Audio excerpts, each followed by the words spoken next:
All right, welcome back in, everybody, to another edition of Gators, a breakdown. This is our version number 10, along with David Waters. I'm Mark Rogers, coming your way each and every week, if not a couple times a week, for Florida Gators talk. Woo! That was a rough one in the second half against Tennessee. And before we dive into it, just want to remind you that this is part of the SEC Breakdown Network.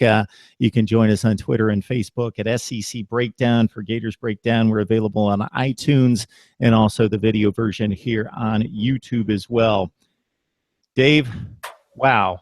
I think it all started for me along the line of scrimmage with Florida just dominating up front. Caleb Brantley and the crew were just explosive, getting into the backfield constantly. The offensive line looked good in protecting Austin Appleby, and it just was firing on all cylinders for two quarters. Right. Florida had to be happy for what they were getting in the first half. They basically had Tennessee right where they wanted them. It was, to my point, if you look at the stats of even in game, take away Tennessee stats, but look at just Florida stats, you would have had to been happy with that. Over 400 yards of offense. Appleby throws for almost 300 yards. Jalen Tabor, Quincy Wilson have an interception, and they still lose. But yeah, we'll just concentrate back on the first half right now. Everything was rolling. Play calling was rolling. I loved the Jim McElwain screen game from Alabama. That reared its head yesterday in the first half. Had Tennessee guessing, had Tennessee off balance. Jordan Scarlett was running over for 6 yards to carry. Austin Appleby was taking shots down the field and hitting the shots down the field with Antonio Callaway and Tyree Cleveland. It was, everything Florida fans wanted it to be. 21-3, up 21-0 at one point, and you would think, that played right into the Florida's defense's hands. With the way that defensive line had been playing and the way the secondary had been playing, you would have think, being up a couple scores with Tennessee probably having to pass to come back, played right into Florida's hands, but that was not the case. Yeah, we see 21-3 get wiped out in college football multiple times per week, but not against Florida's defense. And that's what was surprising to me. And considering the psychology of the series, and we talked with Mike LaValle, our Tennessee friend on SEC Breakdown, about this last night, just it being the monumental game in the Eastern Division, and because of the history of the two sides, and because Tennessee desperately needing this game in terms of the program building of Butch Jones. Once they got down at that point, I don't want to say after the fact, after listening to Butch Jones at halftime on CBS, that I had a feeling they were going to come back, because it's not out there. But all the logical reason was for Florida to continue to dominate play. They just seemed to be in Tennessee's heads at that point, and there seemed to be no going back. Right. Like I say, it's what Florida wanted. I mean, it's what Florida needed, you would have thought. Get up a couple scores, take your crowd out of it, put the doubt in the Tennessee player's mind and the coach's mind, but that wasn't the case. Florida, after halftime, I'll give credit to Tennessee. Most of the credit to Tennessee. They went in with some great adjustments. They made some, great second half adjustments. I think they probably knew Florida would probably not be as aggressive as they were in the first half, probably content with not letting Austin Appleby attempt many more passes, maybe interceptions, start getting them back in the game. And plus, like I said, Florida wasn't running the ball that bad in the first half. With Jordan Scarlett averaging 6 yards a carry, I think Florida probably came out thinking they could run on this Tennessee offense, maybe, get rid of some, or the Tennessee defense, maybe run some clock out and, and maybe escape, maybe scoring just one more touchdown. Who would have thought, being up 21-3, most Gator fans probably thought 21 points was already enough, then not thinking probably Tennessee would score, maybe more than 17 points, in the game. So I think, with the way Tennessee probably knew Florida was going to come out and be a little bit more conservative. As long as they shored up their run game defense, they would play right into Tennessee's defensive hands. So, I'm pretty sure Florida players got a little complacent, a little comfortable. All the trash talking they did, I'm pretty sure they thought in their minds, once 21 up to 3-2, that there was no way this Tennessee offense was going to come back. But that was not meant to be. I think a little bit of more Tennessee than it was Florida. But I think the coaching goes a little bit with this in a way feels like last year's Florida Tennessee game, just the other way around. Tennessee got up big in the fourth quarter, and Florida came roaring back, and now kind of flip the script this year. So, it's more to do with than just a game right now. Just in the minds of going into halftime, I really think that Florida thought they could be conservative. That played right into Tennessee's hands, and Josh Dobbs basically just took over the game in the second half. Yeah, a couple things that were very correctable for Tennessee that had nothing to do with Florida was they dropped 5 or 6 passes from Josh Dobbs in the first half. Ethan Wolf had a couple obvious drops. One was down the seam that would have set them up pretty inside the 25-yard line. Alvin Kamara, of course, on the big 3rd and 6, I think it was, in the red zone inside the 15, was trying to turn before he had it. He lost it. They only kicked the field goal. That should have been a touchdown. He might have waltzed into the end zone or at least put them inside the 5-yard line. So Tennessee, that was the obvious adjustment, that just hang on to the football and catch the football. But it was kind of surprising to see guys just running free in the secondary for the big plays that took it from like 21-10 to all of a sudden, boom, it's 24-21 Tennessee, 31-21 right after that. The Josh Malone play, the Jawan Jennings down the sideline when he barely kept it in bounds and made the play. So I want you to speak to that in terms of what happened to the secondary advantage for a Florida secondary that we consider one of the best in the nation. And then also on the flip side, drop passes usually.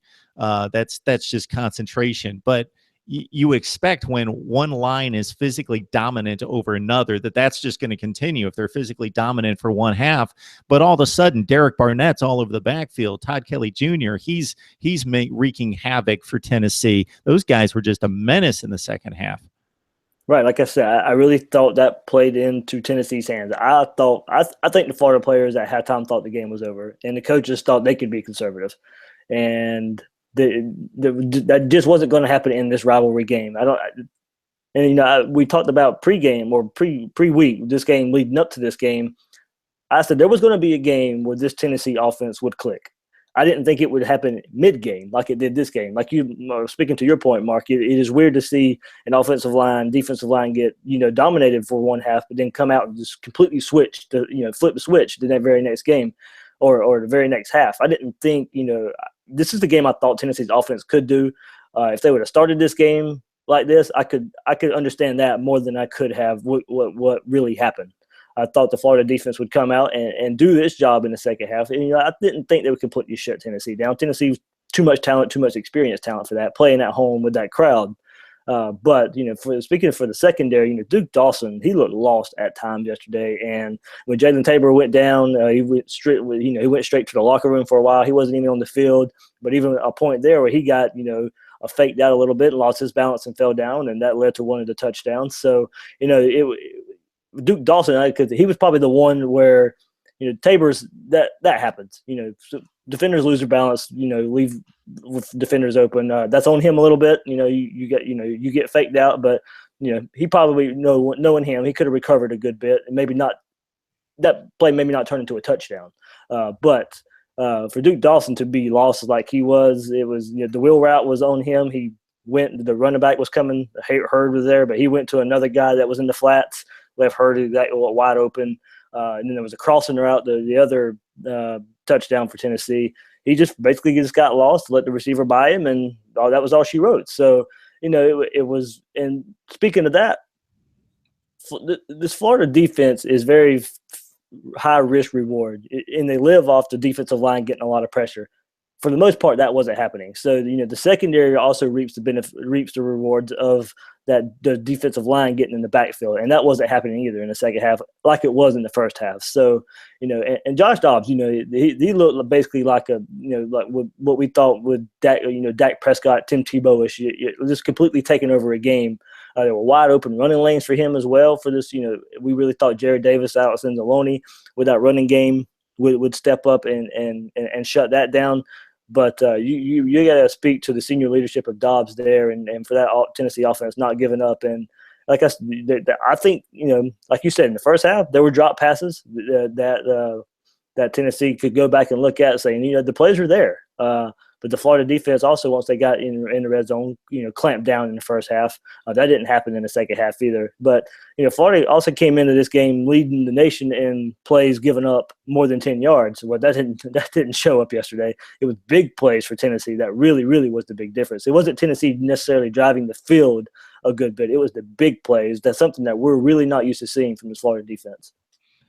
You found your way to a Gators Breakdown. We come your way once or twice a week here on the SEC Breakdown Network. Catches on YouTube, catches on Twitter as well, and on Facebook. So, Dave, the thing that I've got to say about the play calling is that I can understand if you've got the ball first at 21-3 coming out in the second half and saying, hey, if Scarlett and Cronkrite can get us, 7 and 8 yards on, or at least 4 on first down, we'll just keep with that formula until they stop it.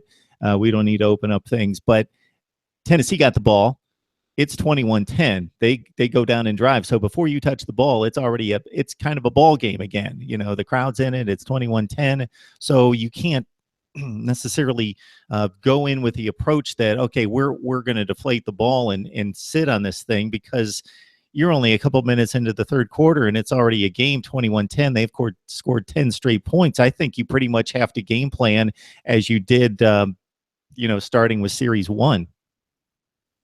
You're right. There was nothing off balance. The play calling became very predictable. Run first down, run second down, trying to make something happen on third down. We're not putting this game on Austin Appleby at all. Yes, he had one boneheaded interception he probably could have kept himself out of. But you know what? For the most part, you give me those stats before the game, I'm taking those stats all day, every day. Austin Appleby played well, hit a deep ball in the first half. But in the second half, we go in, like I said, it was very predictable play calling. Mark, I agree. You do run the ball until, I guess, Tennessee proves that they couldn't. But Tennessee basically came out right at the second half, at the beginning of the second half, and proved that they were ready. They stopped Jordan Scarlett on a 3rd and short. That's been kind of Florida's bugaboo going into this year, is short yardage, 3rd and 1, 4th and 1s, and getting stopped this year. So I don't think the coaches should have felt as confident as they did in the running game, as far as just trying to let it solely take over in the second half. I don't blame them for running the ball a little bit more. You were running the ball well in the first half. You were hoping you could run some clock out, but that just wasn't the case. This offense also is based off of play action offense. We saw it against the Kentucky game. We saw it first half yesterday. If it can go run off the play action, that's when this offense is at its best. When that running game was getting shut down in the second half, that basically ruined that as well. So, and credit for Tennessee as well. All the injuries they had on defense, they came out. It didn't matter. And you mentioned the defensive line was basically just pushing the Florida offensive line in the back, and basically looking like the Florida offensive line that struggled at times against North Texas and UMass. Not so much against Kentucky. That was their best game of the year. But it's never as good as it seems, and as bad as it seems. This Florida team, it was up 21-3 in a hostile environment. They showed the mentality of getting up, and they showed what they are capable of on offense, and with a capable quarterback in Austin Appleby. But to fall apart like that, I put it more on the coaches than I do anything else, and a complacent defense. I don't blame the offense so much as far as execution. I put it more on the coaching staff.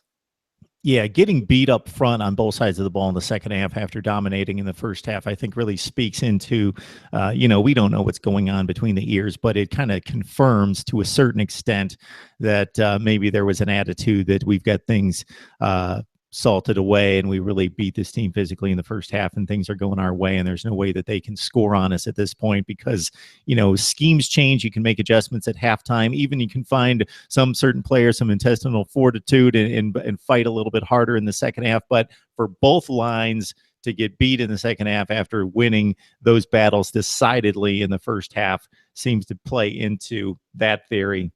So next is Vanderbilt on the road. So it's not so much about Vandy because the talent would dictate a Florida win here. Not that you can look past, not that it would be the greatest upset in history, but it should be a win. But it's even more so for down the line and playing out the schedule and possibly having a chance if Florida can get knocked off by Alabama and somebody else, playing your way back into the Eastern Division race and just having a good season regardless of what Tennessee has. So what do you see going forward? I guess we're going to learn a lot about this Florida team because we thought about Tennessee having the fragile psyche and what was going to happen to them after this game, but we can almost spin it the Florida direction in regards to what the Gators have and how they're going to show some resilience from this.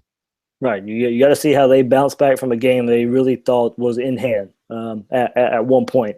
From all the trash talking they did for towards Tennessee, and basically getting shown up on defense. You basically have to look at this and come out and play mad. You have to be mad at the way this game turned out.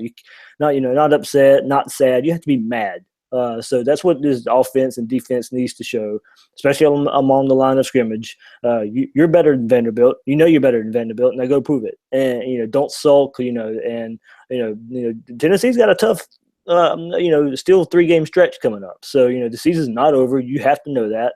But yeah, it will take some luck, a little bit. Basically Tennessee basically has a 2-game lead on you now.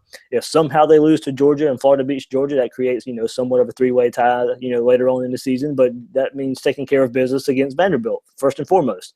You need to play mad. The coaches need to show that, they have confidence in Austin Appleby again on another road trip. This is back-to-back road trips.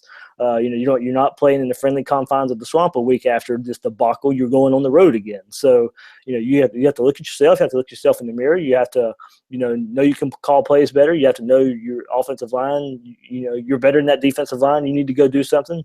And this Florida defense needs to get its swagger back. They try to create some swagger with all the trash talk.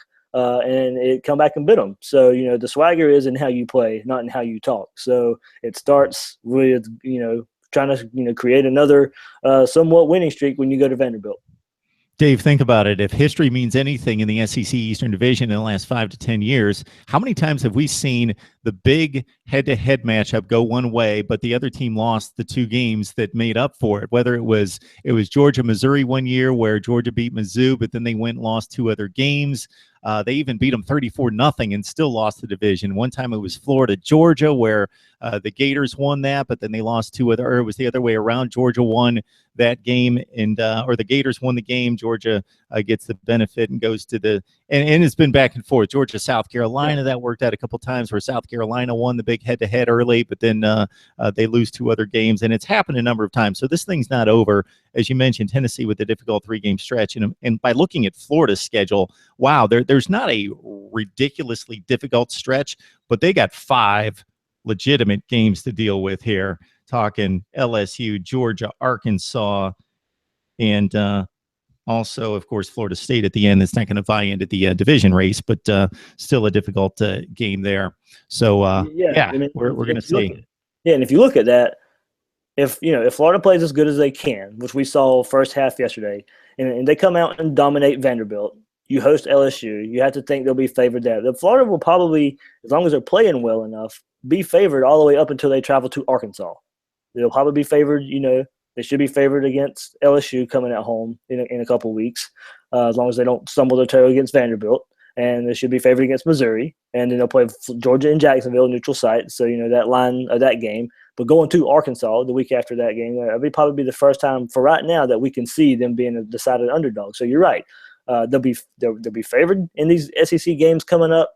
And if they take care of business, it's that Arkansas game that really the Georgia game. Of course, you have to win that game because it's an East game. If Tennessee slips up somewhere along the way, that's a game that it will come down to. So, Florida has everything in front of it, and we need some some bad luck from Tennessee, to get back in it. But you're right, Mark. It doesn't matter the big head-to-head so much right now when and we've talked about this before, the big schedule disadvantage some teams get, looks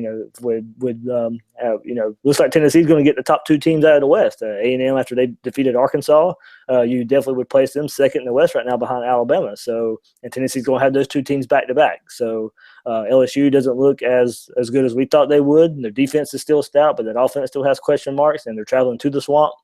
Florida's trying to hex a 4-game losing streak against them.